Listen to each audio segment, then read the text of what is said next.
উচ্চতর গণিত দ্বিতীয় পত্র তৃতীয় অধ্যায় জটিল সংখ্যা lecture 5 short technique only for MCQ অর্থাৎ এমসিকিউ এর জন্য আমরা শর্ট টেকনিক অ্যাপ্লাই করব।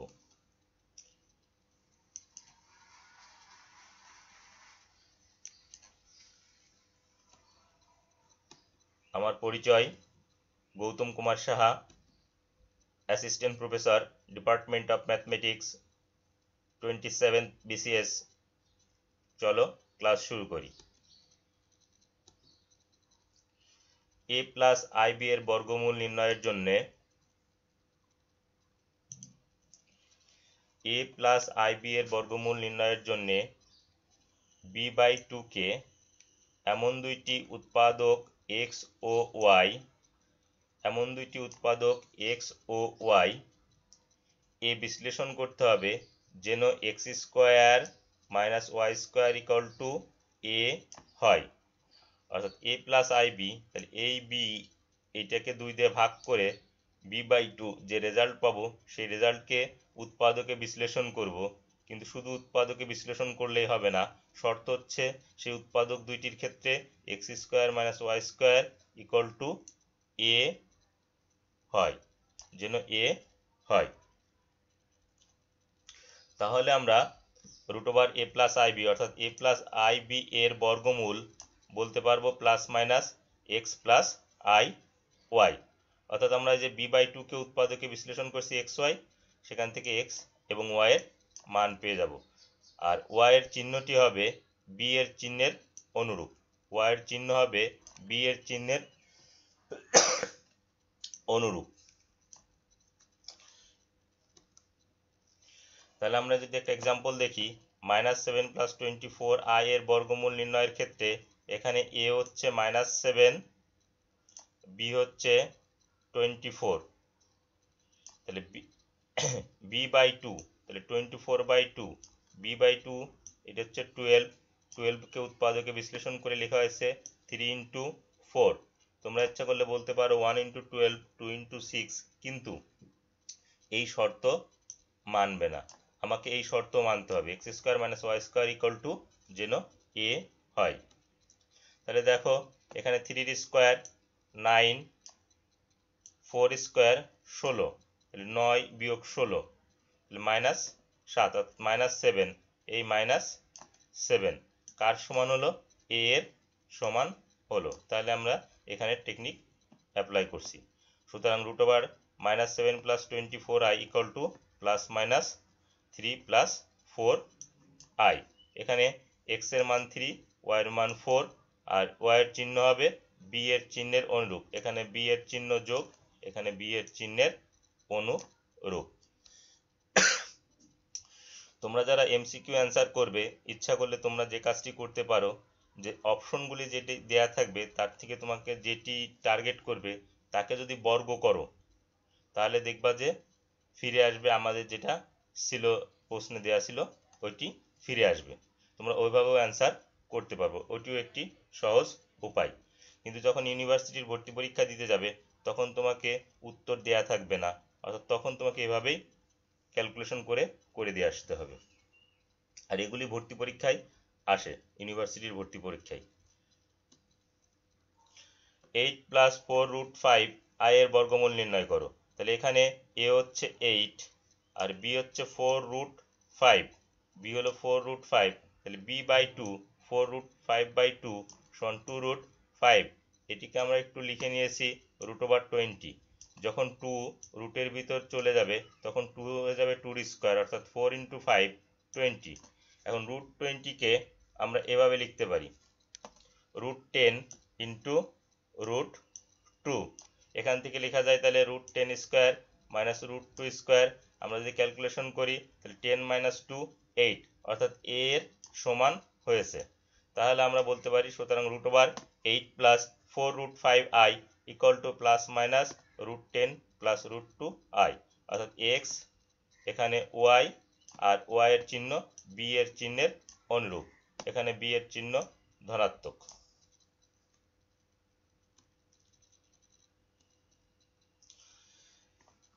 Modulus Z minus technique 3.1 modulus Z minus কে1 ইকুয়াল টু কে2 সমীকরণটি কি নির্দেশ করে? আমরা এখানে জানি কি জেড হচ্ছে জটিল সংখ্যা, যে কোনো জটিল সংখ্যা, কে1 কে2 হচ্ছে ধ্রুবক, কে1 কে2 হচ্ছে ধ্রুবক। আমরা যদি এই টাইপের অঙ্ক সমাধান করতে চাই তাহলে আমাদের কমপক্ষে 3 থেকে 5 মিনিট সময় লাগবে, কিন্তু তোমরা যখন ইউনিভার্সিটির ভর্তি পরীক্ষা দিবে বা কলেজে যখন এইচএসসি পরীক্ষায় অংশগ্রহণ করবে তখন এইসব প্রবলেম তোমাকে 2 থেকে 3 সেকেন্ডের ভিতর অ্যান্সার করতে হবে, নাহলে তুমি ইউনিভার্সিটিতে চান্স পাবে না। তাহলে এখন তুমি কিভাবে তাহলে করবে? এখানে তাহলে তোমাকে টেকনিক মনে রাখতে হবে, মডুলাস জেড মাইনাস কে1 ইকুয়াল টু কে2, অর্থাৎ জেড যে কোনো একটা জটিল সংখ্যা, কে1 যে কোনো একটা ধ্রুবক, কে2 যে কোনো একটা ধ্রুবক। এই কে1 কে2 বাস্তব ধ্রুবক। এই জায়গা যদি এইটিকে যদি আমরা সমাধান করি তাহলে এটি একটি অবশ্যই বৃত্ত নির্দেশ করবে, যার কেন্দ্র হবে, দেখো কালার কম্বিনেশন করে দিছি, কেন্দ্র হবে কে1 0, কেন্দ্র হবে কে1 0 এবং ব্যাসার্ধ হবে কে2 একক, ব্যাসার্ধ হবে কে2 একক। আমরা যদি একটি এক্সাম্পল দিয়ে তোমাদেরকে বোঝানোর চেষ্টা করি, মনে করো জেড মাইনাস 2 এর মডুলাস ইকুয়াল টু 3, তাহলে জেড মাইনাস 2 ইকুয়াল টু 3, তাহলে আমরা এখানে এই টেকনিকটা অ্যাপ্লাই করতে পারি। তাহলে এখান থেকে বলতে পারি যেটি একটি বৃত্ত নির্দেশ করবে, যার কেন্দ্র হবে 2 0 এবং ব্যাসার্ধ হবে 3 একক, ব্যাসার্ধ হবে 3 একক। এবার আসি মডুলাস জেড ইকুয়াল টু কে। মডুলাস জেড ইকুয়াল টু কি কে, এটিও এই সমীকরণটি একটি বৃত্ত নির্দেশ করবে, যার কেন্দ্র হবে 0 0 এবং ব্যাসার্ধ হবে কে, এবং ব্যাসার্ধ হবে কে একক।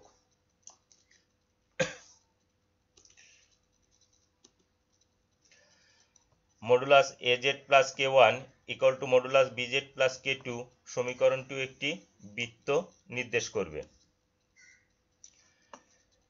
Modulus Z plus A equal to C into Z plus B, C is not equal to যদি 1 হয় তাহলে সমীকরণটি অবশ্যই বৃত্ত নির্দেশ করবে। আবার যদি Z bar equal to K square হয় তাহলে সমীকরণটি বৃত্ত নির্দেশ করে, যার কেন্দ্র 0 0 এবং ব্যাসার্ধ কে একক।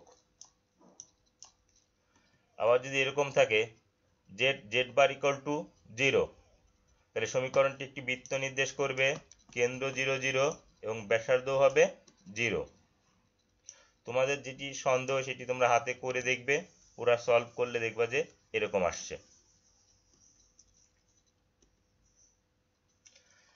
মডুলাস এ জেড প্লাস কে1 equal to modulus A Z plus কে2 সমীকরণটি কি নির্দেশ করে? একটি সরল রেখা নির্দেশ করে, যেখানে কে1 কে2টা হচ্ছে ধ্রুবক। আর মনে রাখবে যে জেড এর সহগ জটিল সংখ্যার সহগ এবং এই ডান পাশে জটিল সংখ্যার সহগ কিন্তু সেম, এ এ। একটি উদাহরণ দিয়ে তোমাদের যদি বোঝাই, 2z প্লাস 3, 2z মাইনাস 5, এখানে 2টা হচ্ছে এ, জেড এর সহগটা সমান হওয়া লাগবে, আর ধ্রুবক ভিন্ন হতে পারে। এখানে ধ্রুবক প্রথম বাম পাশে আছে কত, প্লাস 3, ডান পাশে ধ্রুবক আছে মাইনাস 5। তাহলে এই সমীকরণটি কি নির্দেশ করবে? অবশ্যই একটি সরলরেখা নির্দেশ করবে, অবশ্যই একটি সরলরেখা নির্দেশ করবে। Z plus K equal to X অথবা Z plus K equal to Y সমীকরণটি কি নির্দেশ করবে? পরাবৃত্ত নির্দেশ করবে। আমরা যদি একটি উদাহরণ দেখি, তাহলে modulus Z plus 2 equal to X অথবা modulus Z plus 2 equal to Y উভয় সমীকরণটি, অর্থাৎ modulus Z plus 2 equal to X অথবা modulus Z plus 2 equal to Y উভয় সমীকরণটি একটি পরাবৃত্ত নির্দেশ করবে।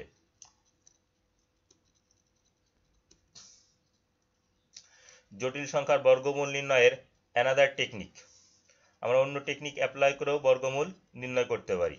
Z equal to X plus minus I Y হলে root Z equal to root over X plus minus I Y.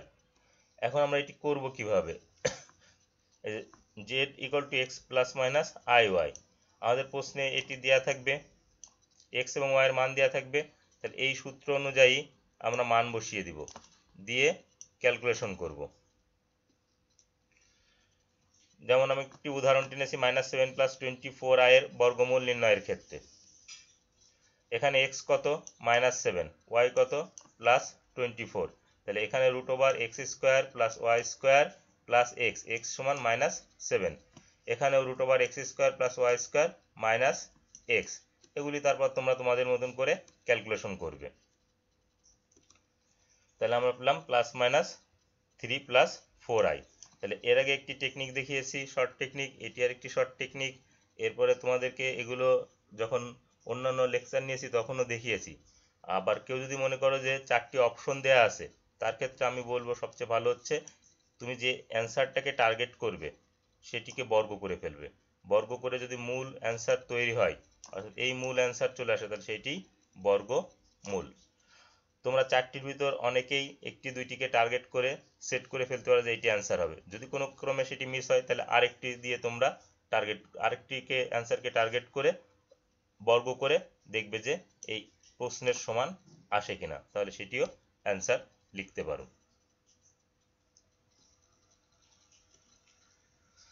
সুতরাং আচ্ছা, এখন তোমাদের সাথে এককের ঘনমূল নিয়ে আলোচনা করব। এককের ঘনমূলগুলো আমরা এর আগে ডিটেলস দেখে আসছি যে এককের ঘনমূলগুলো কি কি আসে। একটা 1, একটা হাফ ইন্টু -1 প্লাস √3i, আর একটা হাফ ইন্টু -1 মাইনাস √3i। আমরা এই ঘনমূলগুলোকে ইতিমধ্যে একটিকে ওমেগা আর একটিকে ওমেগা স্কোয়ার, অর্থাৎ এককের ঘনমূল হচ্ছে 1 ওমেগা স্কোয়ার। এখন এককের ঘনমূলগুলোর কিছু বৈশিষ্ট্য আছে, সেই বৈশিষ্ট্য নিয়ে তোমাদের সাথে আলোচনা করব। ঘনমূল তিনটির একটি বাস্তব, অপর দুইটি জটিল সংখ্যা। জটিল সংখ্যা দুইটি পরস্পর অনুবন্ধী। তাহলে ঘনমূল তিনটির একটি বাস্তব, এই যে 1 এটি হচ্ছে বাস্তব, তাহলে একটি বাস্তব। আর ওমেগা এটি একটি জটিল সংখ্যা, কারণ a+ib আকারের সংখ্যা, এটিও একটি জটিল সংখ্যা। তাহলে অপর দুইটি মূল, তাহলে ওমেগা এবং ওমেগা স্কয়ার জটিল সংখ্যা। আবার জটিল সংখ্যা দুইটি পরস্পর অনুবন্ধী। অনুবন্ধী মানে কি, আমরা যদি এখানে এই ওমেগার অনুবন্ধী নিই, অর্থাৎ কাল্পনিক অংশের চিহ্নের পরিবর্তন করলেই অনুবন্ধী সংখ্যা পাওয়া যায়, তাহলে এটি ওমেগা স্কয়ার, তাহলে এখানে শুধুমাত্র প্লাস চিহ্ন পরিবর্তন হবে মাইনাস। তাহলে আমরা এখান থেকে বলতে পারি জটিল সংখ্যা দুইটি পরস্পর অনুবন্ধী। জটিল ঘনমূল দুইটির একটি অপরটির বর্গ। আমরা যে কোনো একটিকে যদি ওমেগাকে যদি বর্গ করি ওমেগা স্কয়ার পাবো, আর ওমেগা স্কয়ারকে বর্গ করলে ওমেগা পাবো। এককের জটিল ঘনমূল দুইটির গুণফল একক, অর্থাৎ জটিল ঘনমূল দুইটি তোমরা যদি গুণ করো তাহলে মান আসবে 1। তোমরা বাসায় বসে এই ওমেগার যে মানটি আছে আর ওমেগা স্কয়ারের যে মানটি আছে টানা গুণ করবে। গুণ করলে দেখবে যে ফলাফল কত পাচ্ছ 1। আমরা omega into omega square equal two omega cube, তাহলে যেসব জায়গায় ওমেগা কিউব পাবো সেখানে ওমেগা কিউবের পরিবর্তে 1 বসাবো। এককের জটিল ঘনমূল দুইটি একটি অপরটির উল্টা। আমরা এখান থেকেই বলতে পারি যে একটি অপরটির উল্টা, কারণ omega into omega square equal to 1। তাহলে এখান থেকে যে কোনো একটি যদি নিই, ওমেগা সমান কত পাবো, ওমেগা সমান 1 divided by 1 by omega square, তাহলে উল্টা হলো। অথবা omega square equal to 1 divided by omega, অর্থাৎ এককের জটিল ঘনমূল দুইটি একটি অপরটির উল্টা। এককের ঘনমূল তিনটির যোগফল 0। তোমরা যদি এই ঘনমূল তিনটা যোগ করো তাহলে দেখবে যে ফলাফল 0 আসছে। তোমরা বাসায় বসে এটি যোগ করে দেখবে। সকলকে ধন্যবাদ। অনলাইন ক্লাসে এখানেই শেষ করছি।